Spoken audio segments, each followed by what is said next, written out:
இப்ப பாருங்க, ஒரு வாரத்துக்குள்ள நடந்திருக்கு புதுக்கோட்டையில. இதே மாதிரி ஒரு பெண்ணுக்கு நடந்திருக்கு, வெள்ளே தெரியல. அந்த பெண்ணை ஒரு பையன் திமுக கட்சியை சேர்ந்தவங்கன்னு சொல்றாங்க. அந்த பையன் அந்த பொண்ணை திருமணம் பண்ணிக்கணும்னு பெண் கேட்டதாகவும், அதுக்கு பெண் வீட்டார் ஒத்துக்கலை அப்படிங்கிறதுனால அந்த பொண்ணை கொண்டு போய் அடிச்சு ஒரு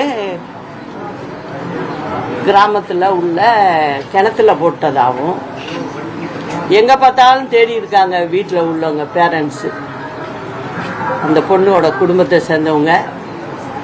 அதுக்கு பிறகு போய் இவங்க பெண் கேட்டு வந்தாங்களேன்னு அங்க உள்ள பையன்கிட்ட கேட்டா, அந்த பையன் சொல்றானா, போய் கிணத்துக்குள்ள பாருங்க, அடையாளத்தோட சொல்றானா.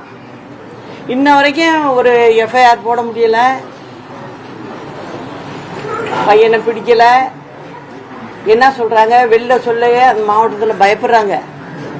ஏன்னா திமுகவுக்கு வேண்டியவங்க, நெருக்கமானவங்க அப்படிங்கிறாங்க. இந்த மாதிரி ஒவ்வொரு மாவட்டத்திலையும் நடக்குது. இதுக்கெல்லாம் ஒரு முடிவு கட்டணும்னு எல்லாரும் முடிவு பண்ணியிருக்காங்க. அந்த முடிவு அது அம்மாவோட ஆட்சியை கொண்டாந்து வைப்பாங்க. அதுக்கப்புறம் தான் எல்லாத்துக்கும் பதில் சொல்ல வேண்டியிருக்கும். திமுக காரவங்களும் பதில் சொல்ல வேண்டியிருக்கும். இந்த மாதிரி பிரச்சனைகள்ல தலையிட்டவங்கெல்லாம் அன்னைக்கு என்ன ஆக போறாங்கன்னு பாருங்க. அதுதான் நடக்கும். பெண்களுக்கு சுத்தமா பாதுகாப்பு. அது படிச்ச பெண்ணு, படிக்காத பெண்ணு அப்படிலாம் கணக்கு இல்லை. வீட்டில் வேலைக்கு போயிட்டு வர்றவங்க அப்படின்னு இல்லை. எங்க பார்த்தாலும் வெளில வர்றே நடுங்குறாங்க. இதுதான் இன்னைக்கு நிலைமை. இது வீணா திராவிடம்னு சொல்லிட்டு திராவிடத்தோட பேரையும் எடுத்துக்கிட்டு இவங்க நடமாடிக்கிட்டு இருக்காங்க. அதை பத்தி முதலமைச்சரோ அவருக்கு உறுதுணையாக இருக்கிற துணை முதலமைச்சரோ யாருமே பதில் சொல்ல,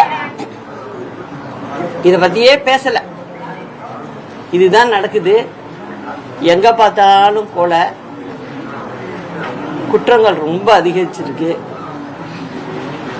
நீங்க காவல்துறையை நம்ம ஒன்றும் சொல்ல முடியல. அவங்க என்ன பண்ணுவாங்க, எல்லாத்துக்கும் முக்கியமான இடத்துல இருந்து தகவல் வருது, அதை விடு, கண்டு காணாம விடு அப்படின்னு சொன்னா காக்கி சட்டை போட்டு என்ன பண்ண முடியும்? அதனால அது அப்படியே நடந்துகிட்டே போயிட்டு இருக்கு.